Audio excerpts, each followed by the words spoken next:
Knocks on the beat.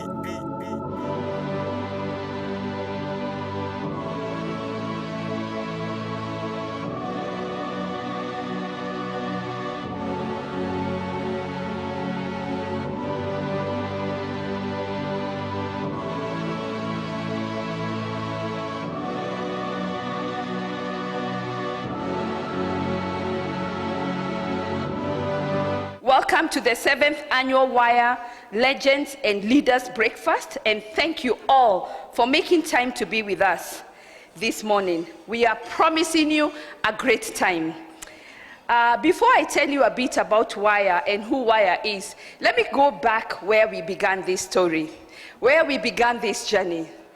Many years ago, my friend and my little sister, Robin, who I call Jockey, who we've given a name, a family name as Jockey, and I would like to encourage everybody, when you meet our president, please call her Jockey. And she invited us to a home where we went to the late Jane Kiano, and she told us about women in real estate, how we should be together, what we should be doing. At that time, it looked so far. It's over 10 years ago when we had that conversation. And what I can say today is that that conversation changed me as a person. At the time, I had just started my show. She was telling us, let's come together and start Women in Real Estate. We were feeling so small. We were feeling inadequate. We didn't have money. We were thinking, we would sit and wonder who is going to pay for all the things we want to do. And I think it's very good when you have a vision. The Bible says that write down your vision. In an appointed time, it shall speak. Sometimes it looks like it will tarry, but in the appointed time, it will speak. And this vision has spoken. Let's give it up for Jockey. Thank you so much for bringing us together and for just keep on going. I know it's been a journey of sweat and blood and sweat, and when you're running something, you know how it is. Most of us are running our own businesses. We know that it's not a walk in the park. Every day there are challenges. You go through this obstacle, you go through another one. But I just want to congratulate you and say thank you. And to thank the board. I'd like to thank all the women who have stood in this gap as we've made this happen. WIRE is the industry's premier organization, and we are dedicated to advancing the achievement of women in the built environment. We are a membership and networking organization bringing together women from all different professionals, fields of construction, real estate, and building industries.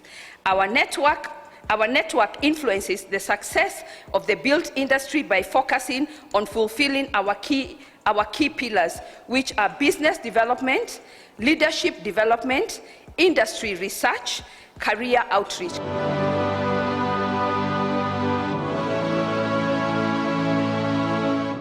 "2022 could be recognized as a breakthrough year for WIRE, a year where we have entered into new territories. Listen, ladies, if you haven't been paying attention to the affordable housing groundbreakings by the president over the last 4 to 5 months, and you haven't heard him say that it is time for women to be involved in these projects, if you haven't heard that, and you haven't run down to the county or you haven't run down to the State Department and asked, where do I sign up? How do I get involved in this? You've been asleep in a closet under a rug. Ladies, the president out of his own mouth has issued our mission. The president out of his own mouth has issued our vision, and it's time for us to respond to that. You know, after 7 years of us building the case of bringing gender equality to the built environment, the commitment from the government and from vocational training institution closes the awareness loop that we've been raising to all stakeholders, the stakeholders in public, private, and in the people. And so as we walk together now, guess what? We can do it at a faster pace and with greater impact. We've leveraged on WIRE's unique knowledge, skill sets, passion to establish a consultancy arm. Because we've thought that, it's not good enough for us to bring people together. We need to also enhance capacity of corporates to develop their own gender strategies, of vocational training institutions so that they also have a gender strategy. And also, my dear friends, to the government as well. And we are getting great responses to that. And so I just want to say we couldn't have done that without any of you, without your believing in this is possible, for you understanding what it's like to be an only woman in a boardroom, on a construction site, whatever it is, and said that no, this cannot be acceptable. We are 50% of the demographics of this country. Why when I go to a construction site, do I not see 50% of people there?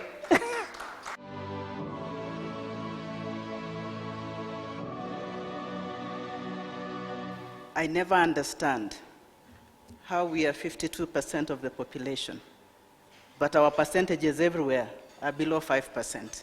I never understand. So maybe as you honor the people you're going to honor today, think about interventions. What do we need to do? I think we need to do something to increase the participation of women across the sectors of our economy, and especially in the built environment. Women do things in a very special way. My first house, the one I bought, the developer was a lady.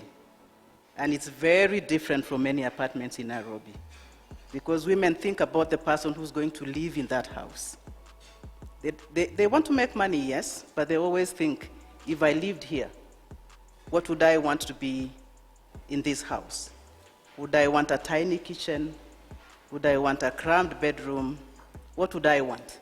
That is how women do their work. They always put themselves in the shoes of the user in order to do a better job. So I think it's about time we all pushed for better inclusion of women across all sectors of our economy. And I think one of the things she told me to speak to is, what do you people in the built environment need to do to make things better? Just dress up and show up and push for the change that you want to see. Nobody's going to do it for you. Nobody's going to invite you and say, hey guys, let's go building. Nobody's going to do it. Just dress up, show up, push for what you want to see. Because all the little steps we are seeing, it's because somebody has been pushing. If you didn't have that coffee, Nancy, Madam President, maybe they would not be here this morning. You just showed up and pushed for what you wanted to see. It's the same in everything that we want to achieve.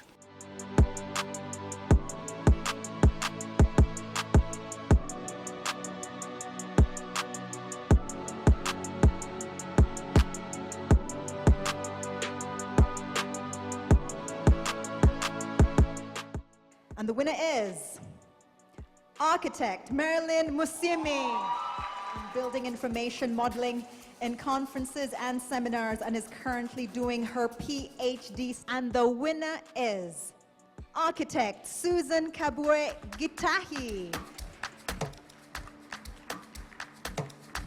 Remember to use the hashtags Embrace Equity. Remember to use the hashtags. And the winner is Dr. Janet N. Mangera. Please make your way up.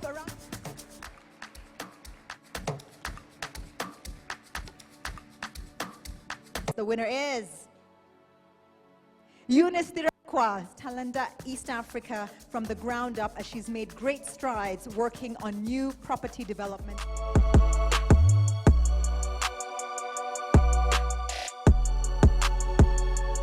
So Tatu City is a mixed-use development, a sustainable city within a city. So we are building a city that fits into Vision 2030. We are building a city that fits into the Sustainable Development Goals. We are building a city that fits into 2023 African Development Goals of the Africa we want. So we have zoned Tatu City into 3 areas. So we have the residential zone, we have the industrial, light industrial zone, and we have the commercial zone.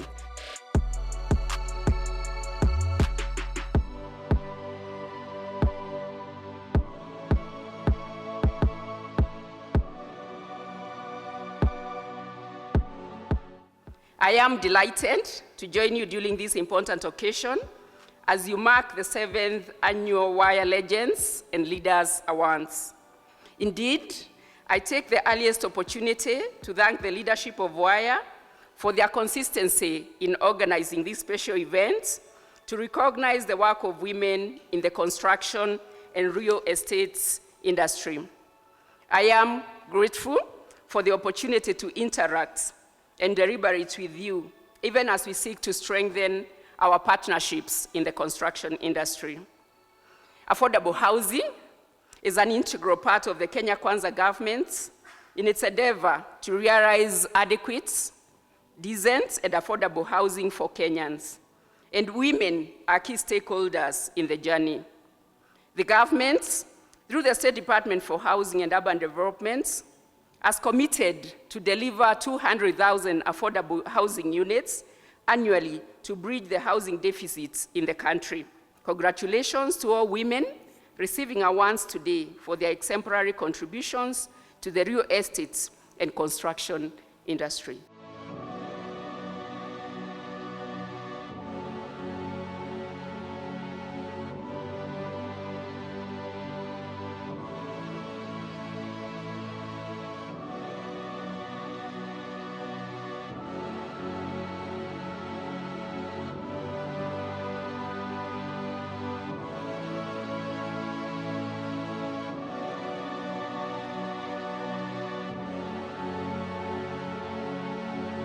It's my pleasure to join you this morning as we celebrate the 7th Wire Annual Leaders Conference and Award Ceremony. Today is a special day for women in the built environment as we come together to review our progress so far and set a basis for the outlook for our industry. I wish to start by thanking the Wire leadership for inviting Crown Paints to grace this occasion. With women still being significantly underrepresented within the construction and built environment workforce, this forum gives our colleagues in the industry the inspiration to push ahead and deliver on the dreams of the Wire founders.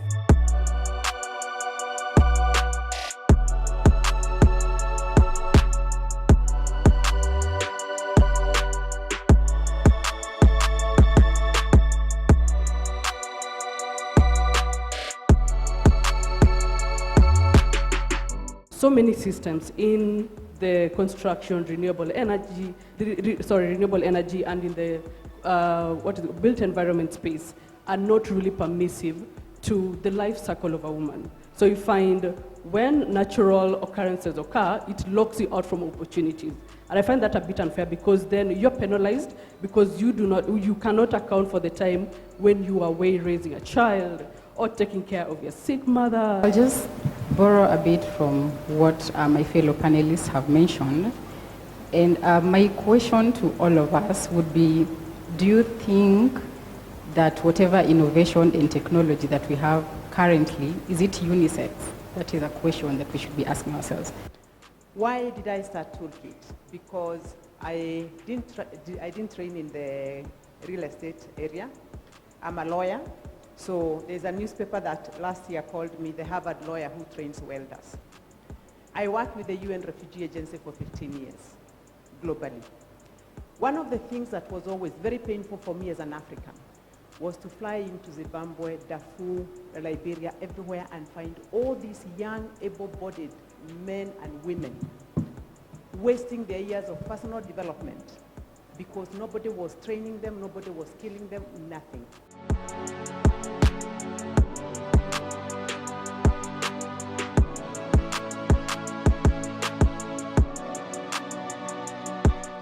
So who is a Woman Contractor of the Year? Woman Contractor of the Year, she owns it. Anne Nyambura Ndugire. In the Young Achiever category, but unfortunately there can only be one winner, and the winner is Mary Muturi. Please, a round of applause for Mary Muturi. There were so many, there are just so many, so please, if you've been nominated, don't give up hope. You can still win next year. You are phenomenal. She has partnered with Sisters Brothers Foundation and has taken commendable steps in helping autistic children. She was selected. On behalf of Mabati Rolling Mills, I would just like to say a few things. One is to thank WIRE and the WIRE Secretariat for always giving us this opportunity to be with you during this wonderful event. Also to thank Robin for her leadership as the WIRE president. We'll miss you so much, Robin. You've been persistent, you've been very patient, and of course, a very visionary leader. Again, I mentioned 2 presidential awards that we want to give today, and one of them are to the women Mau Mau land and freedom fighters. Who's the youngest person in the room? Fight for this. Who with, oh, no. Oh, come if you, welcome. I'd like for you to receive this on behalf of the woman Mau Mau land and freedom fighters. It is known that women played an important role in the struggle for independence from the late 1940s to the early 1960s. Yet men have received the bulk of praise for their noble venture. Some women took up arms and joined men in the forest, others smuggled food, weapons, and gave vital information to the Mau Mau.